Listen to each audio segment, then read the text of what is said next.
I work in the South Pole. I'm aware that sounds exciting, and it truly is, but it's a difficult job with taxing hours.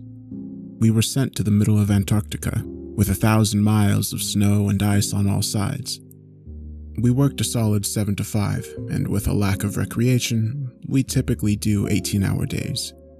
However, we do have slow satellite Wi-Fi, which is what keeps me sane during those long days. Regardless, all this wasn't the problem. The problem was the sheer atmosphere of oppression. The whole place didn't feel right. Many of the facility is subterranean, with covered heaters atop the roof and an entrance into a cement stairwell. The bunker is what you'd expect: gray, concrete square with men and women's bunking areas, and a few couples' rooms. A large bathroom facility with the shower and toilet stalls, plus 3 labs and a fully stocked cafeteria, all with no windows. There was a medical bay and 2 rooms with couches for therapy. After the double-section entrance was the rec room. It had a pool table and a bar. The wall was knotty pine wood paneling like from the 1970s. The rooms were all attached by a long, dingy hallway, including 2 offices with desks and chairs. I spent most of my time there. Atop the station was an observation deck, reachable with a ladder, with windows where we could see and hear the outdoors. But we usually only went up to smoke since it was nearly as cold as outside. The whole place was poorly lit, fluorescent lights and a few lamps in corners, but overall, it looked like a dingy green underground cement hell. Outside is exactly what you'd expect from Antarctica. Snow for hundreds of miles in all directions. If you have a fear of open water, it feels like that, except you have to walk in it. I was a little surprised as to why they invited so many on this peculiar expedition. There were 12 of us total. Usually 6 would suffice, all professors in our field. However, the range of work each of us did was surprising. Typically, it would be a singular field of study to accomplish a common goal, but on this expedition, there were several different professions. The first was an older Finnish gentleman, a medical doctor who was skilled in healing injuries in frozen climates.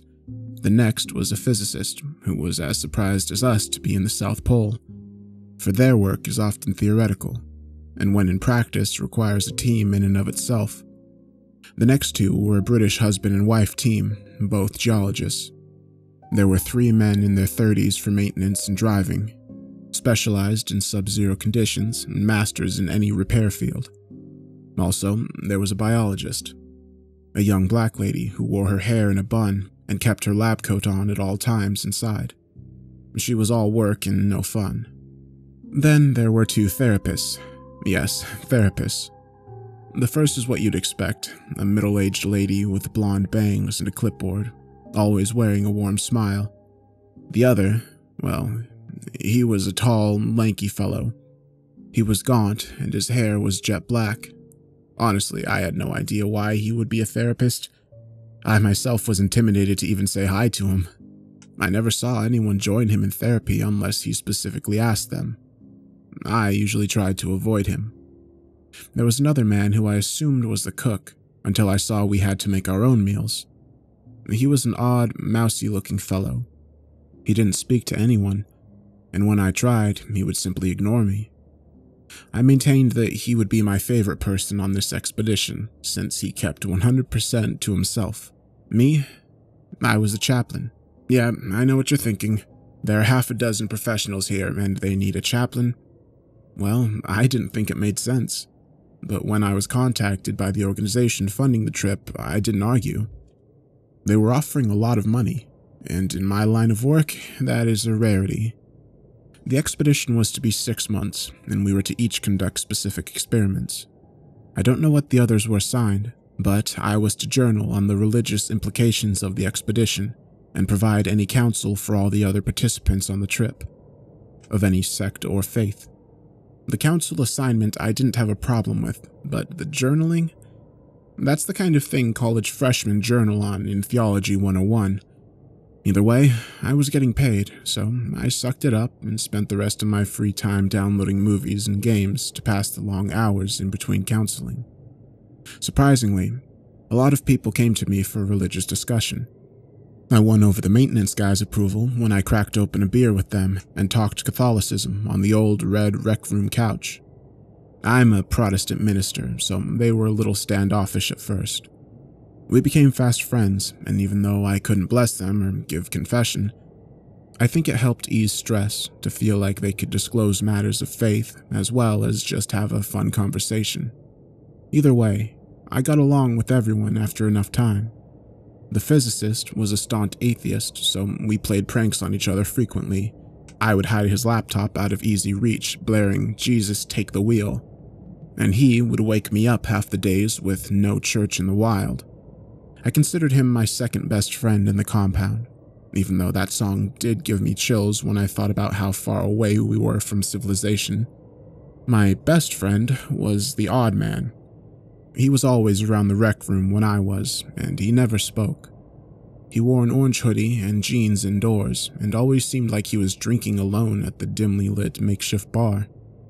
I thought nothing of it since our schedules were all different, and I could absolutely condone drinking yourself senseless in a place like this. It was lonely most days. We did our own thing at our own stations, often eating lunch there, frozen meals or MREs usually. I did spend quite some time talking with the doctor. He was a Buddhist, so we spent many mornings meditating in his medical station under the buzzing fluorescent lights. He said that the place gave him an odd feeling. It was hard to be centered here in this cement brick buried in the snow. It did get to me after a while. When I was alone and the lights were quiet, I swear I could hear whispering. After one particular incident where I swore I heard clear words, I started wearing headphones. They helped quite a bit with filling my ears with noise and blocking out the outside world. Once a week, supplies were dropped in from the coastal base hundreds of miles away. We restocked the cigarettes, whiskey, and other non-essentials like food and water. I say that to point out whoever was paying for this was dropping serious money. I never met the main client, rather I was contacted through their representatives. Apparently, the man funding it was very wealthy, very driven, and very religious, and he was highly invested in this expedition. He wanted a success, but no one knew his goal with this ordeal he was funding. Also, once a week we would get out in the Snow Rover, a giant SUV that could ride over snow and ice. We would take a sample of the ice and examine the previous dig site from the last crew. I could not imagine the crew that had come all the way out here to build the facility, but I bet they got paid crazy money. Some days we would all go and just get out and see the sun. We couldn't leave during a blizzard, but most days only the necessary crew for the excavation would go. Whenever we went, we had to wear a harness attached by a rope to the SUV to avoid slipping down the ice and being injured. We can only go out once a week due to the outside conditions and distance to the dig site. I mention both of these to say that we were alone out here, and if a plane came Monday, then we had 7 days until it returned. Then was the first big shift. It was exactly 2 months in the base. The team who left that day were the geologists, the biologists, and one maintenance man to drive and man the harnesses. They left in good spirits and remained at the site for hours. However, they returned shaken. They burst the door in while I was in the rec room with the therapist, and we immediately noticed the fear in their eyes. The lady geologist ran to the couple's room without saying a word. Her husband chased after, calling her name. We asked what happened and noticed the biologist was crying. The other therapist entered the room like a ghost, and without a word, he ushered her into his office and closed the door. The doctor burst out and boomed, "What on earth is going on?"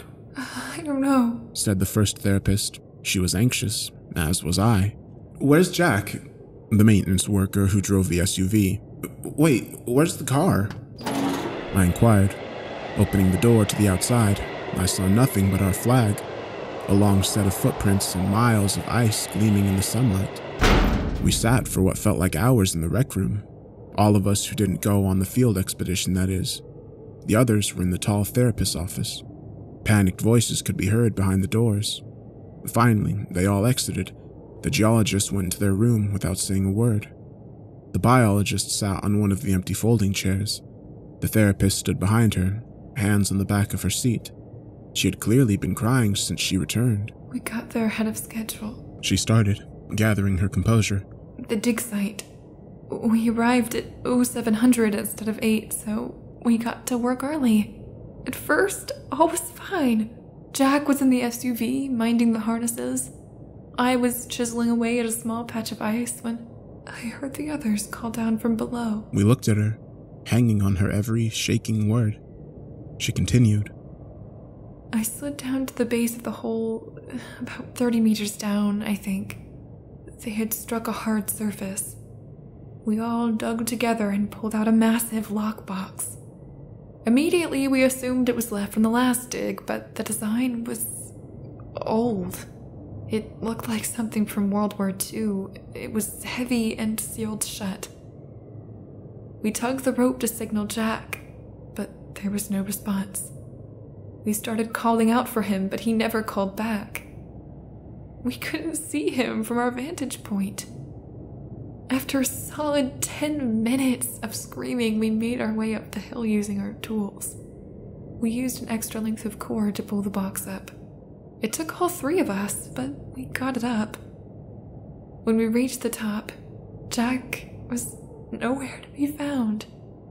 We searched the perimeter for well over an hour, but with maximum visibility we would have seen him.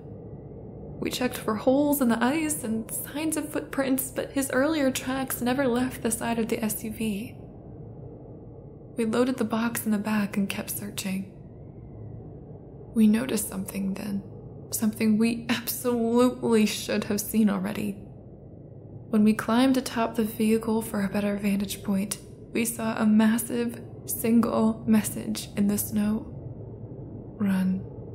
We looked at her in disbelief. The mutual feeling of sympathy and that I could have searched better people tend to have. She started tearing up again. We panicked. We drove away, but none of us can operate a vehicle designed for snow and ice. We crashed into a massive pothole about a mile south of here. We left the car and walked back. The find is still there, and Jack is somewhere in that deserted wasteland. After this, she broke down in sobs and left to the dorm. Jack hadn't answered a single radio call or even made an attempt at reaching us. The dig site was an hour's drive from our base, and we were thousands of miles from any other researchers. We were essentially powerless to do anything. First things first, said one of the other repairmen. We need to get our ride back. He suited up, then he and the other maintenance worker left on a snowmobile designed for a short distance. Now, I don't know how they did it, but they managed to bring the SUV back safely in less than an hour. By now, it was getting dark, and the search for Jack would be too dangerous to continue tonight. We didn't sleep that night. The odd man didn't even come to bed. He just wandered the halls drinking. I lay there, listening to the music drown out the sounds of silent sobs coming from down the hall. This tomb in the middle of a frozen dead zone. We were completely and utterly alone. The doctor remarked before bed, "If Jack is still alive, we may be better off out there." The next morning we set out, all of us, except the 2 therapists and the odd man, who I assumed was sleeping off a hangover. We dragged the lockbox out of the vehicle and laid it in the rec room. We loaded up and decided to deal with opening it later. We searched the dig site and the surrounding area until evening and turned up nothing. The message in the snow was nowhere to be found, and there had been no snowfall that night. We found no tracks, no signs, no body, no nothing. We returned depressed and feeling responsible for our missing companion. When we returned, however, we were greeted by an odd sight. A jet. On the snow was a ski-fitted jet. Not like the crappy junk plane that dropped us off. This was an expensive private jet. We entered the facility to the sounds of loud booming laughter. A short bald man with a white goatee sat in the rec room with the shrinks. He was smoking a cigar and wore a very nice suit. 2 very large men in sunglasses stood on either side of the door. We were slightly stunned. "Well," the man said, turning to us, if it ain't the rest of the party. Who? I was cut short.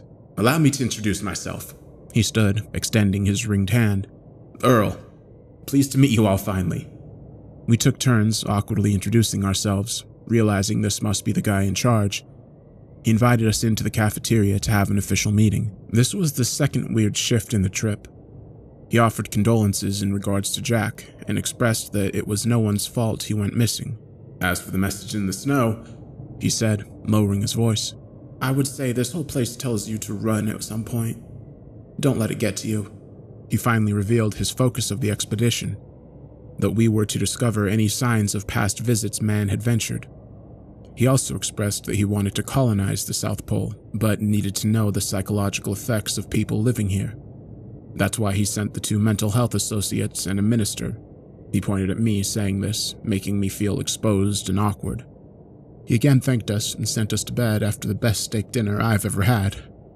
This guy was serious. He flew in a personal chef to thank us for our work. The next morning, after a bacon and eggs breakfast, he took us into the tall therapist's office, one at a time, to shoot the shit, as he delicately put it.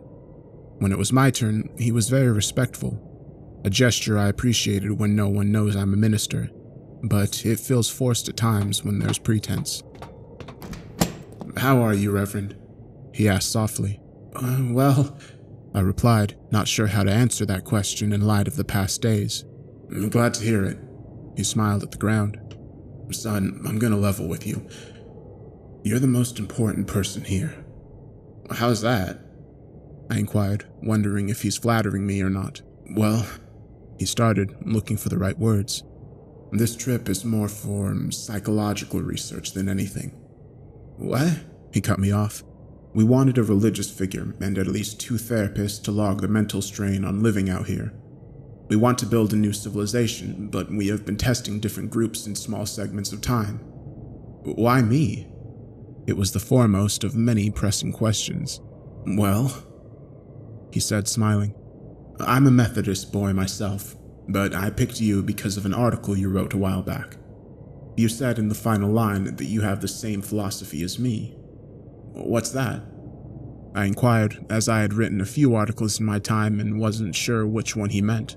To truly understand God, we must also understand his counterpart. I immediately knew the article to which he referred. It was an article I wrote after seminary on demonology in modern society. I shuddered as this was an unpleasant field of research.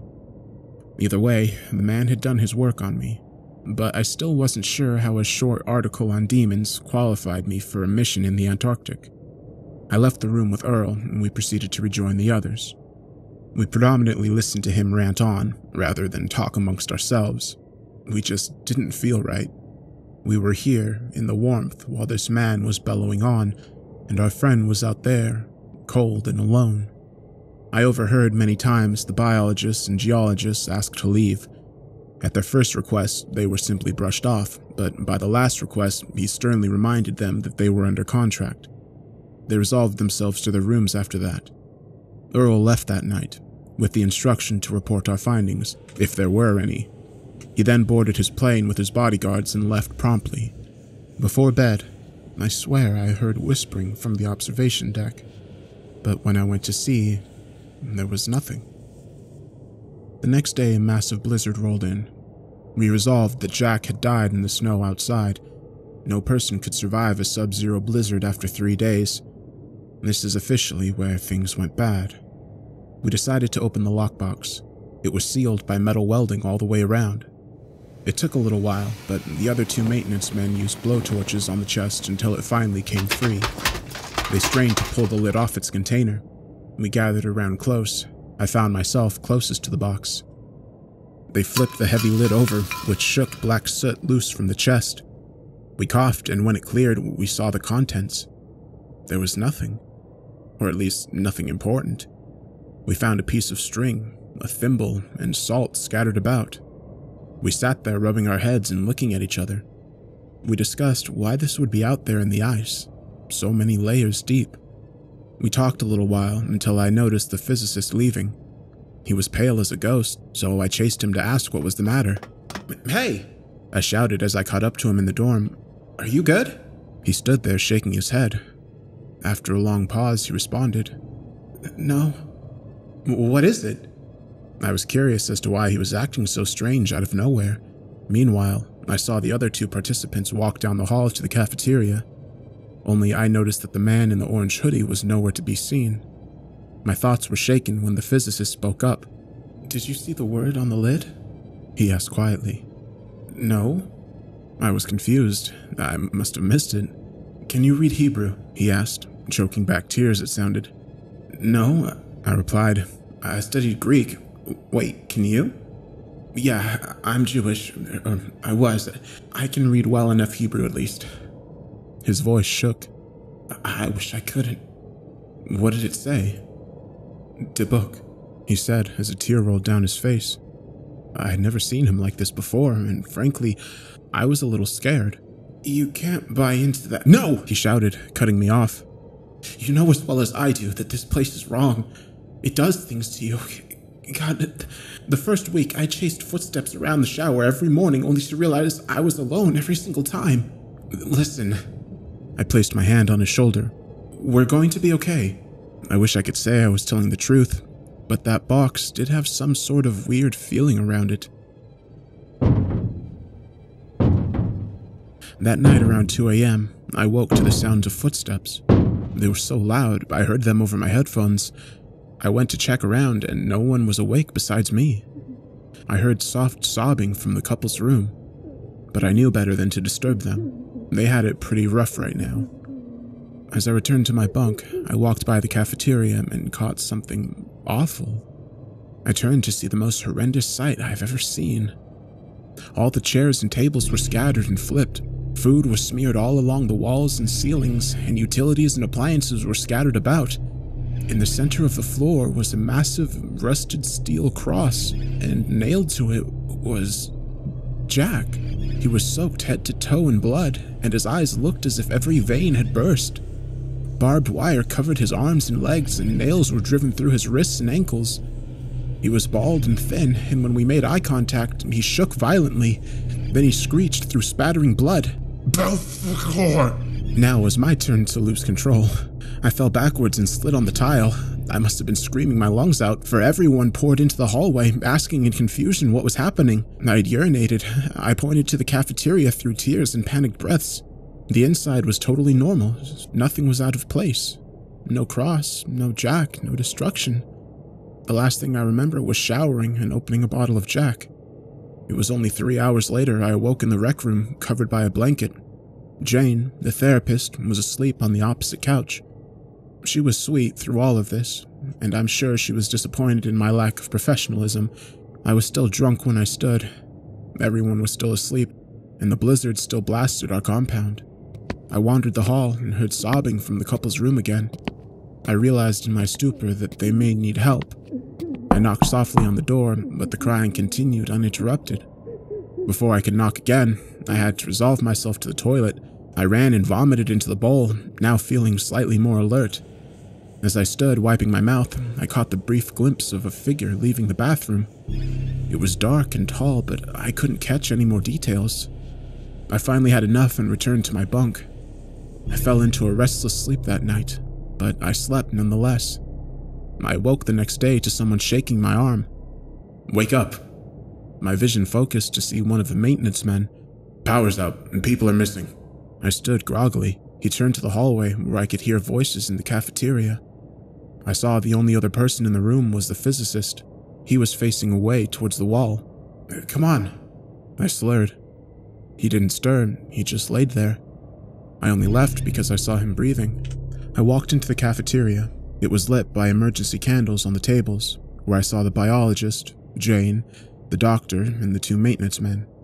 Counting me, this was less than half of our original group. They turned, and the other maintenance man said, "Well, look who it is. You gonna scare the hell out of us again?" I didn't smile or disagree. I just sat beside the doctor and asked where the geologists were. "They won't answer their door," Jane said, her age truly beginning to show in her tired, drawn eyes. "The other therapist as well is missing. We're going to leave," chimed the biologist. "as soon as the blizzard dies down. Fuck their contracts." "How?" We're 1,000 miles from the nearest base. I felt bad for saying, but I didn't want to risk certain death for a little cabin fever. Well, chimed the man who woke me. We have a massive sled we'll load with every tank of gas. Then we just have to get within 50 miles of the nearest base to be within radio contact.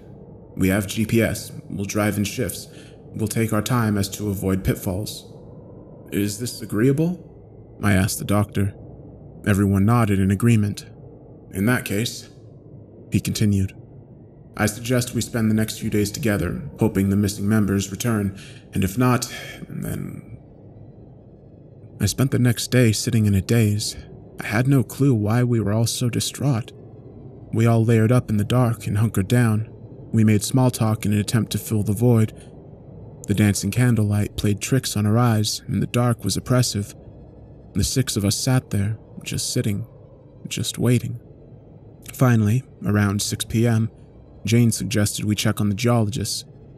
We stayed close down the hallway, and we heard the sobbing. It was softer, but still present. Jane knocked, waited, knocked again. Then she shouted she was coming in, but the door was locked. The maintenance man began pounding his fists and threatening to break in. He took out a kerning and picked out a key. It fit the door, and he slowly opened it to the bedroom. Inside was a nightmare. The first thing I noticed was the blood. It was everywhere. The walls, the bed, the ceiling, the floors. It covered the lamp and bathed the room in deep red. On the bed was the male geologist. His eyes were wide open in shock, and his mouth hung agape. His throat was torn out, and his legs were chewed to the bone. His wife sat beside him, with her back to us. She turned, covered in blood herself. She was crying and chewing. She sputtered the bloody meat while sobbing. Her expression turned from sorrow to one of pure, unadulterated rage. She contorted her mouth to scream, but only a hoarse gargle and bits of flesh came out. The maintenance man closed the door, and we all panicked in unison. Get the door! The doctor shouted. We followed him to the kitchen and pulled tables in front of the door. We piled enough furniture to board that animal in her cage. We returned to the rec room. Everyone was crying, and Jane was in the fetal position, shaking uncontrollably. We leave tomorrow, huffed the doctor in between shudders. The blizzard still raged outside. I swear, at times, the wind was so loud it felt like it mocked me. I must have fallen asleep at some point because the massive blast woke me. I looked up to see the others jumping to their feet. We got ourselves to a ladder and climbed to the observation deck. Outside, we saw blackness expanding, all except for a large patch of light a few meters away. Through the white-out conditions, we could make out fire. The SUV was in flames. Gas tanks stacked around it. Atop the flames was a person. Upon closer inspection, I could see it was naked and dancing. Oh, God. The biologist lifted her hand to her mouth. Jane? It was Jane. She was naked and being burned by the flames. Her howls echoed through the dark storm. We watched as the fire consumed her body. She shrieked and screeched until she finally fell, remaining silent. We walked downstairs feeling hopeless. We sat in the dark of the rec room. No one spoke until morning. The physicist was still in bed. He was trying to ignore everything, but at this point, I knew he was too far gone. The footsteps were loud in the unoccupied rooms, but at this point, I had given up. We huddled in blankets and coats against the wall. We sat and we cried. A candle in front of our feet was the only light source. I closed my eyes tight so not to see the dark shadow pacing the room in front of us. The next morning, the power returned. The lights were flickering, and we stood slowly in the dim, intermittent glow. I heard music playing in the showers. We all walked together and looked inside. Within was the song Jesus Take the Wheel being played on loop from an MP3 player. We walked into the dull gray room and saw the physicist naked, sitting on the floor in front of the iPod player, blood appearing to be running into the drain beneath him. He slowly turned his head to me. He held up his left hand to his lips and hissed a long shh. With the other hand, he lifted his bloodied, mutilated genitals. He closed his eyes and smiled a large, toothy smile. He whispered behind closed teeth, "I like this song now." "God," said the doctor. He slowly approached the bloodied man, attempting to keep him calm. He continued, "It's okay. I'm here to help." The physicist snickered again, eyes still closed and teeth still bared in a snarling grin. As the doctor got close, the man screeched with inhuman volume and sprang forward. He tackled the doctor to the ground and sunk teeth deep into the old man's jugular. Blood ran down both the doctor's neck and the physicist's teeth. He stood, turning his violent intent to us. The doctor sputtered blood and choked for air. As the brooding man crouched to leap, a loud bang filled our ears. I fell to the ground in agony. The screeching in my eardrums was unbearable. Finally, it cleared, and I saw the physicist now laying dead in a pool of his own blood. His head was a circular wound that bore all the way through his skull. One of the maintenance workers was holding a smoking pistol. We were 4 now. Me, the biologist, and the other 2 maintenance workers. The rest were now all missing or dead, although the power to the station was down, thus ruining our chances for radio or Wi-Fi. We all paced and cried and panicked for hours until finally one of the maintenance men spoke up. "Our only chance of survival is to fix that dish." We looked at him and silently knew he spoke the truth. The outside was still completely whited out from the amount of snow and wind.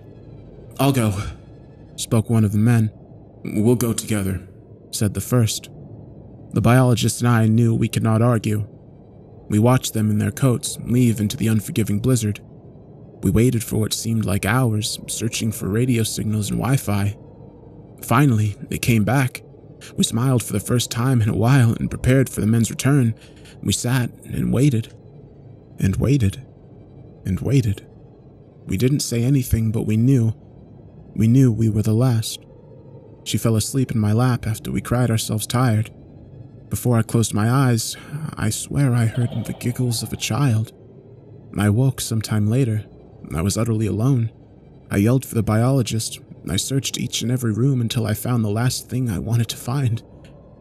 I found her in the observatory. She wrote a lovely note about wanting to see the outside world before she died. In her arms was an empty syringe that I guess she used to end her life. Her eyes were blank, staring into oblivion. I left her in peace. Now, the reason I write this in my probable last moments of clarity, the reason we were brought to this frozen hell only to die, the reason I'm sending this out before I put an emergency flare gun down my throat. I returned to the office I had been using. I was hysterical. I saw my reflection in the display mirror and noticed my eyes were totally black. This sight brought me to smash the mirror. I sliced my knuckles, which rocked me back to reality, and in my second of clarity, I noticed the slip of paper that fell from the shattered pieces. It was a note with a picture attached. The note read, "If you're reading this, then I hope it isn't too late. This place is not what you think. The man in charge is not a religious kook. He is much more dangerous. By now, you may have found that undiscovered lockbox. In it, you found some trinkets to spook you. There's probably a minister with you to comment on the materials as evil. This is their set and setting. That black dust that flew out? It wasn't dust, and it wasn't evil. God, these people don't want to colonize. Ever wonder why you're so far away from any other bases? This is a weapons testing facility. You have unknowingly been testing compounds for a private company. This particular compound is an untraceable, psychosis-inducing strain of pathogen that is meant for world leaders. The concept is to have the enemy kill itself. If you breathe the black dust, then it is too late. All you can do is attempt to get this message out. But do not trust the maintenance men and do not trust the tall therapists. They are working for Earl. They will disappear without a trace shortly after his visit.